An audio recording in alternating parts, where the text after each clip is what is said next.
comme nañu ko baaxoo di defee amati mbégte ca waxte fee góog yéen ci xibaaru bés bi file ci Seneweb TV li ci gën a fës bokk na ci rek mbirum ñaar fukkeelu anniversaire bésu bateau Joola nekkoon rek guddib ñaar fukki fan ak juróom jàpp ñaar fukki fan ak juróom benn ci weeru septembre atum 2002 ca rek large côte gambien ya lu ëpp junne ak juróom-ñetti téeméer doomi aadama ñàkk ca seen bakkan ña nga xamante ne nii nag ñoo di victime ya ak seen njiit daal nañuy yuuxu ba fu seen baat toll di wax rek la nga xamante ne ni mooy seen bëgg-bëgg waaye itam la nga xamante ne nii moo leen nakkadi depuis ba jëye bi li amee ba tey jilee ñoom ñoo ñi sax la ñu bëgg rek ci rek ñaar fukkeelu anniversaire bateau Joola daal nañ koy xamle dañu fas yéene leen ko jottali enquête bi ci génnub àdduna ba kilee di François Mancabou daal dinañu koy boucler policiers yu sûreté urbaine nag yu yor dossier ba daal dinañuy rendre seen verdict la ca dal di tukkee dinañ leen ko dal di baaxee ci bu ñuy yaatal yi le jotaayu xibaar ancien patron wu CSN HLM la benn rek délégué syndical di topp di koy tuumal mbirum détournement wu deniers publics moom moomee nag daal dina ko yóbbu fa mbaxane doone benn ci rek ab njuuj njaaj bu mu ne daal dinay am ci rek seen liggéey googee lépp na mu xam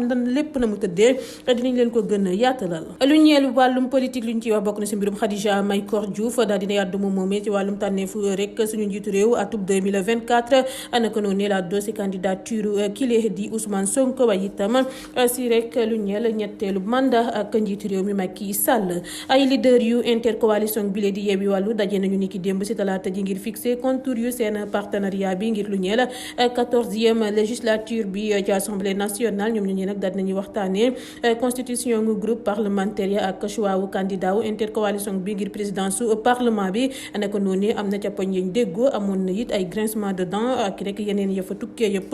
dinañ leen ko sax daal di jottali ca na mu gën a yaatoo ca mairie bu Ndakaaru dinañu fa doxantu àddu ci mbirum Guy Marius Sagna ak capitaine Touré ñoom ñooñee nag gannaaw ba leen Barthélémy Dias joxe ay rek liggéey ca mairie boobee dañoo bloqué seen i payoor boobaak léegi laaluñ 15 naka noonu nag mel na ni ñoom ñooñee seen rongoñ mu ngay waaj a fer la ko waral dinañ leen ko xamal ak xibaar bu neex bu dal di tabbi docteur Cheikh Dieng daal dinay wan gannaaw waa PDS la ko wundu nag du leen lu dul daal ñàkk déggoo bi nga xamante ni daal nay am ci digganteem ak Karim Wade moom sax daal dina ci dikkat ci bataaxalub tekki ndombal tànkam ba nga xamante ne ni daal dina koy jagleel ki nga xamante ne moo di Abdoulaye Wade gisin yi bokkuñu ci mbirum Sweet Beauty bi nga xamante ne ni dinañ ko dal di waxtaanee loolee di wutale Ousmane Sonko ak Adji Sarr ñile nag di ñu ànd ak Adji Sarr dañoo fas yéene daal yóbbu di mbir ma bitim réew ngir daal ñu mën koo atte mu dal di jeex waaye nag gannaaw rek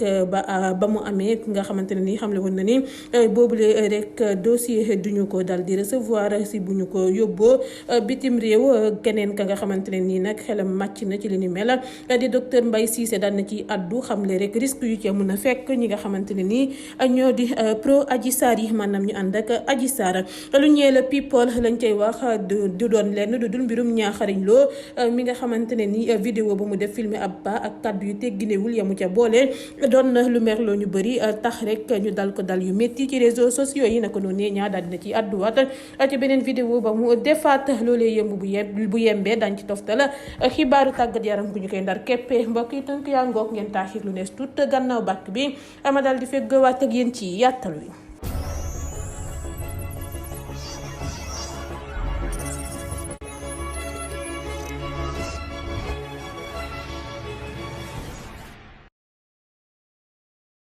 mu nga ak bàkk ba jib na nuyu naa leen bu baax yéen ñuy teewlu waxtu wi temb ci Seneweb TV xibaar yi dama koy door rek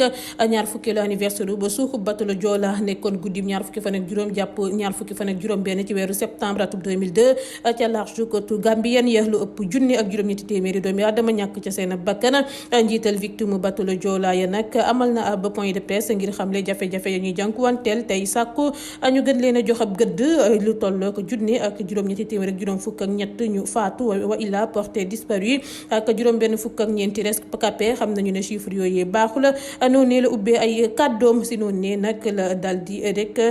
daal di xamalee ni ay jegeñaale victimes yi daal di nañuy woo autorité yi ngir ñu génnee rek ngir ñu gën a sóobu ci boobule mbir gannaaw nag ñaar fukki at famille yu victime yaa ngay sollicité seen teewaay ca Ziguinchor ca ba ñuy amal ñaar fukkeelu anniversaire bi ñaar fukki fan ak juróom benn ci weeru septembre atum 2022 lay doon di lu mësula am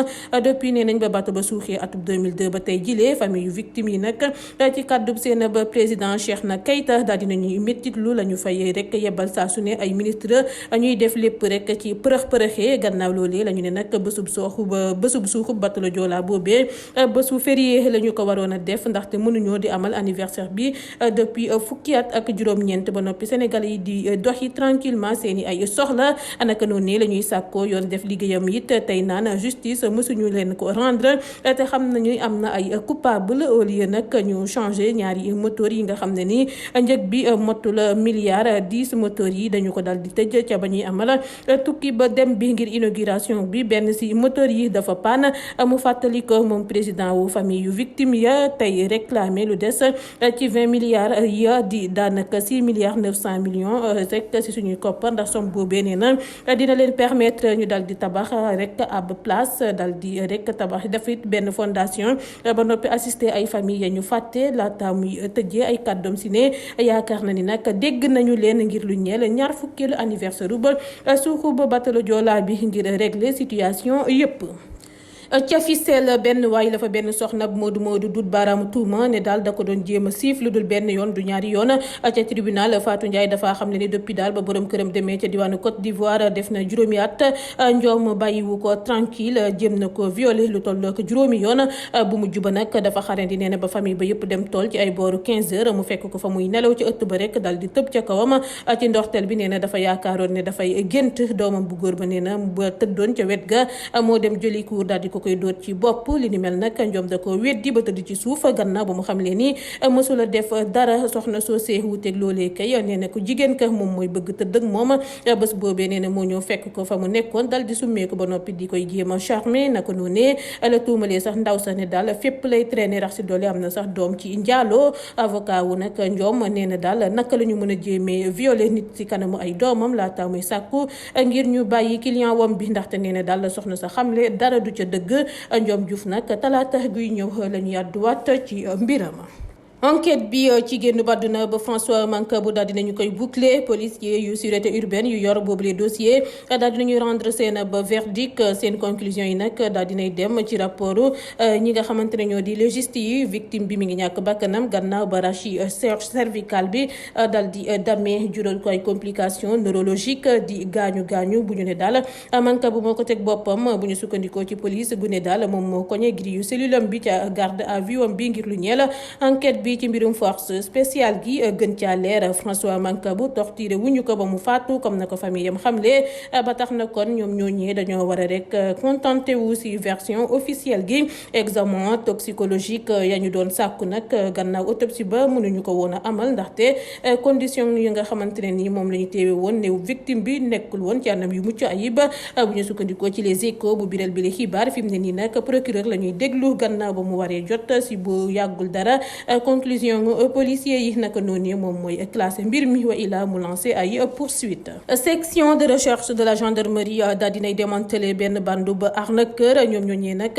nekkee wu ñu fi woon lu dul di woote ci ay téléphone fixe di mbubboo ay agent yu Orange Sénégal naan leen daal dafa am ay facture yoo leen fayul nañu ko fay léegi wa ila ñu coupé seen ab ligne ña bokk nag ca boobu lee gang ñoo ngi leen jàppee ci diggante Ndakaaru ak Thiès ku ñu ne nag mooy seen ab njiit la ñu mujjee jàpp bu ñu sukkandikoo ci observateur moom moomee di bàyyi astu bi tey la ñu ngi ko jàppee ca Karang collaboration kenn ci ay complice am moo tax ñu daal di koy teg loxo ñoom nag ñoo ngi leen di toppee association de malfaiteurs escroquerie obtention frauduleuse d'avantages par l'introduction d'un système informatique ak détention d'armes sans autorisation njuuj njaay yooyee nag bàyyi astu bi tey ak yi rek gangam ba di amal dóor nañu ca askan wi lu mot juróom-ñett fukki millions ci suñuy koppar ba tey bu ñu sukkandikoo ci observateur ay xaritu ndem si yàlla Daouda Diop mu ñu dóor ba mu ñàkk bakkanam ca Pikine gannaaw ba ñu ne agresseur la daal dinañuy wàcc ak doole ca marché bu bees ngir venger wu ci génnub àdduna seen ab xarit boobee di reproché ña fa dëkk ne ñoo ko dóor ba mu faatu Daouda Diop nag ku ñu ne complice am la moo ko ëpp chance ndaxte kookee loxo bu damm la ca jëlee ci waxtu bu xaritam ba ñàkkee bakkanam jamono ji nag askan baa ngay gën a soobu ci fajal seen ab bopp laata sax génnub àdduna ki la di Daouda Diop gis nañu si yeneeni vidéo yu wër réseaux sociaux yi ñuy dóor ak rek bundu xataal ñu ñuy naan ay sàcc lañu. Phénomène bi ni mel nag ñuy xeex ak yelleefu doomu aadama ya ñu ngay wëyandi di koy dénoncer ki la sax di Seydi Gassama defoon na ca ab tweet ngir daal dànkaafu ci danger yu mën a tukkee ci fajal sab bopp. Ancien patron wu SNHLM la benn délégué syndical di topp di koy tuumal mbirum détournement wu deniers publics. Procureur nag daal dinay sàkku ci doyen des juges ngir mu ubbi am information judiciaire ci plainte bu ñu déposé jëmale ko ci ku nekk jamono jile directeur général SICAP di Mamadou Kassé la ñu koy tuumal nag mi ngi am ci waxtu ba mu nekkee woon directeur général SNHLM. Plainte bi Ramatoulaye Sina moo ko déposé weeru mars. Ramatoulaye Moumé délégué syndical la ca SNHLM association de malfaiteurs ak détournement wu deniers publics lay visé. Bu weesoo nag Mamadou Kassé ñeel na tamit Ousmane Ba patron société bi di Fatha immobilière ci séance bu ñu doon amal ñaari fan ci weeru janvier atum 2019 CA wu SNHLM bi dafa autorisé woon cession wu immeuble bi ca Fatha immobilière si njëgu 823 965 651 francs CFA. Problème ba ca jiitu commissaire au compte bi si rapport am ngir rek exercice su arrêté bi au 31 décembre 2021 dafa rek signalé différence su 105 millions ci diggante njëg bu CA bi fixé ak bu réel bi di daanaka 717 millions 983 mille. Lu ca gën a doy waar nag bu ñu sukkandikoo si rek accusation bi fay bi de nag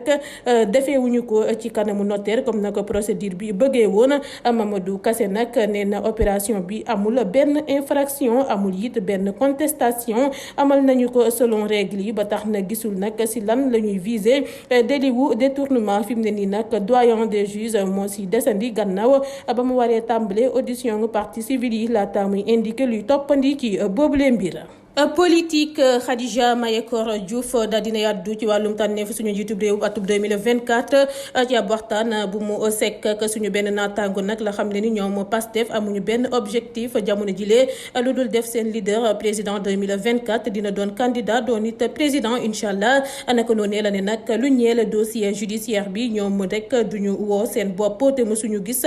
dossier judiciaire boo xamante ne ni ko am problème ak justice moom mooy toog di woo boppam ba tax na foog ñu arrêté. Waaye nag nee na dafa yërëm waa pouvoir bi ndax boo jeexalee da ngay agité wu. Waaye nag ñoom ci 2024 la ñu focus comme rek nu ko seen leader daal di xamle te dinañu def tamit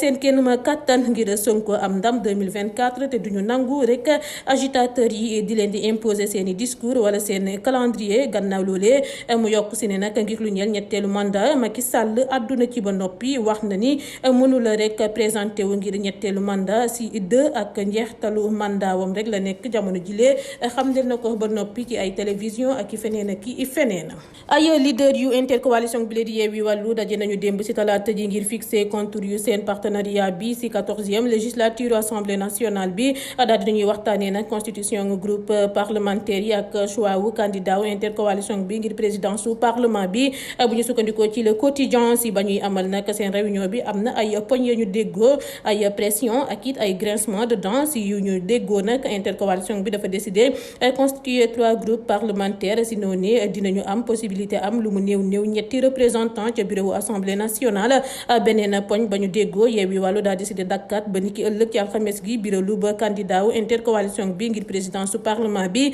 Waaye nag laata rek ñuy yegsi si déggoo googee am na ay fippante ay leader yu ñaari coalition ya dañoo bëggoon a xarandi ba veillum installation nga député yu 14e législature bi ngir wax seen ab turu ba candidat. Proposition boobee nag Khalifa Sall ak Déthié Fall ñoo ko doon défendre ci waxtu ba ñeneen ña rek ne rek duñ ca dal ne nañu wax léegi rek candidat ba ngir rek kañu tànn mën a battre campagne laata élection bi. Ahmed Aïdara nag si loowu contestataire ya la bokkoon muy viser perchoir bi moom moomee dafa tëkku woon sax ne day amal ba conférence de presse ngir rek annoncer officiellement candidature am. Pression gu Khalifa Sall yi nag ak moom moo ko dal di pousser sax ngir mu renoncer ci boobu les initiative. Jamono ji nag ñetti tour ñooy circuler ak guma si biir Yewwi Wallu ngir présidence assemblée nationale. Lamine Thiam bu PDS mooy candidat wu Wallu si côté nag mooy candidat wu Wallu si côté Yewwi. Barthélémy Diaz ak kile di Ahmed Aïdara ñoo positionné wu même bu ñu xam léegul officiellement seen candidature. donte tudd nañu turam si njëkkante ga ca présidence assemblée nationale maire ville bu Ndakaaru di Barthélémy Dias mi ngi jamono ji may waxee ak yéen bitim réew waaye nag xamuñu fan la nekk exactement moom nag Barth daa décidé rek jël recul wa ilaa ay bésu vacances bu ñu sukkandikoo ci source a après mbir yi dootul taxaw dafa yittewoo rek retiré wu tuuti ngir rek ressourcé wu du samay kàddu kenn ci ay jegeñaale Barthélémy Dias moo ko xamle lu ñeel nag ana fan la Barth dem jamono jilee la mu ca xamle moo di maire Ndakaaru bi daal dafa discret si rek jëmukaayam boobee lu am daal ba am moo di dina absenté benn ay bés ila semaine bi yëpp. ca mairie bu Ndakaaru laay des ak yéen ba tey jilee depuis ba ñu leen nag fale ca mairie bu Ndakaaru boobee comme ay membre cabinet yu Barthélémy Dias Guy Marius Sagna ak Seydina Oumar Touré jotuñu rek seen ba payoor li ni mel nag ñoo ngi koy wéyaale depuis ay weer yu bëri loola bu ñu sukkandikoo ci Jeune Afrique Guy Marius Sagna ak kile di capitaine Touré ñoo ngi rek waaja am gain de cause wa ilaa léegi seen brongoñ dal di fer gannaaw négociation yu bëri yañu ca amal seen payoor yooyu mën nañu ko débloqué bu yàggul dara mu xamle ko moom benn employé wu hôtel de ville bu Ndakaaru waaye nag date bi exactement xamlewu ko ci fàttali capitaine Touré bi le mbir métti na ko lool gannaaw ba mu xamle woon ni gannaaw radiation woon bi yaakaaroon na ni dañu koy bàyyi tranquille waaye nag dañu ko bëgg a yàq kut ko kut te nëbbatiwuñu ca benn yoon dañoo jël rek neen rek li nga xamante ne nii moo di kaawam daal di koy def seen yëfu bopp.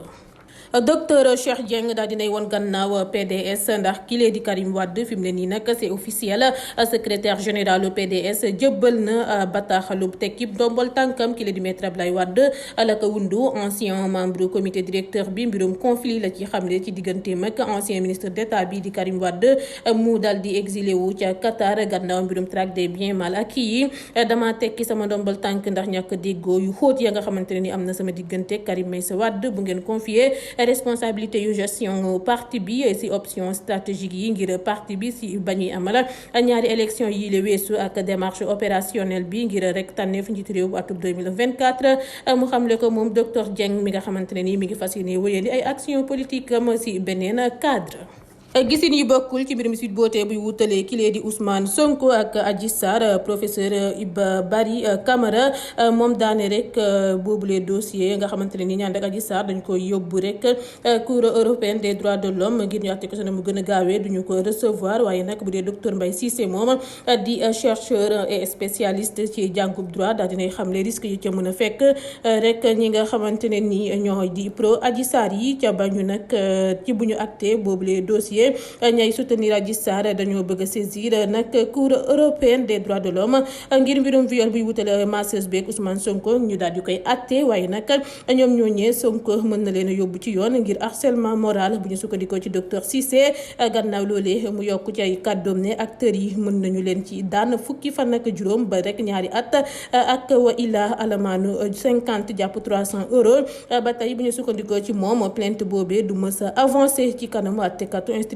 belge bi ndaxte compétence universelle bi visé wul lu dul rek infraction yu caractère international crime yi contre l'humanité crime de guerre ak génocide. people vidéo bu ñaaxarañ loo rek dal di def maire daal di koy biral maire loo nañ yu bëri lool moomee nag dippee boppam le snapper du président ñoo ngi ko gis muy rek soofantal ak yëkki ay kàddu yu amul benn teggin jëmale ci ab pa ba nga xamante ne ni serveur la gannaaw ba mu ko jàppewee rek ab pa bu raté moom nag influenceur bi daane pa boobee ay atam war a toll si juróom fukk wala lu ko ëpp daa négligé ndawam ngir mujjee rek di liggéey comme serveur bu dee nag da doon wut buzz jàllul ndaxte dal yu métti la ñu ko ca dal ca boobule vidéo bokk ci sax ay féministe comme ku ci mel ni Diali Badiane Dior Gueye ak yeneen i internet anaka noonu la ñaaxarañ loo sax di génnaatee defaat ab vidéo di jéggalu ne dafa juuma. tàggat yaram Idrissa Gana Gueye dina dellu ci ancien club am Everton Paris Saint-Germain ak club Liverpool bi déggoo nañu ngir sénégalais boobee ay atam toll si fanweer ak ñaar signé ab contrat wu ñaari at Gana Gueye dem na sax dal di tàggoo ak ay coéquipier wam laata muy jël roplaan jubali ca Angleterre départ bi leen nag jural na bénéfice Paris Saint-Germain bu ca récupéré daanaka lu ëpp juróom-benn milliard ci suñuy koppar joueur bi nag dina mën a am tamit temps de jeu gannaaw ba mu absenté woon si feuille de match yi depuis ndorteelu saison bi ci fàttali ci ñetti saison ca Paris Saint-Germain Idrissa Gana Gueye disputé na lu tolloog téeméer ak ak fukk ak benn match ba noppi jël juróom-ñetti trophée bokk ci ñaari championnat Ligue 1 ñaari coupe de France ñetti trophée des champions ak benn coupe de Ligue mu nga ko foofee la ñuy yem ak yéen tey ci xibaaru bés bi jaajëfal leen bu baax a baax ci ànd bi safoo bi kóolute gi dig leen daje ba lëg ak jàmm ak yeneen i xibaar ba tey file ci Seneweb TV.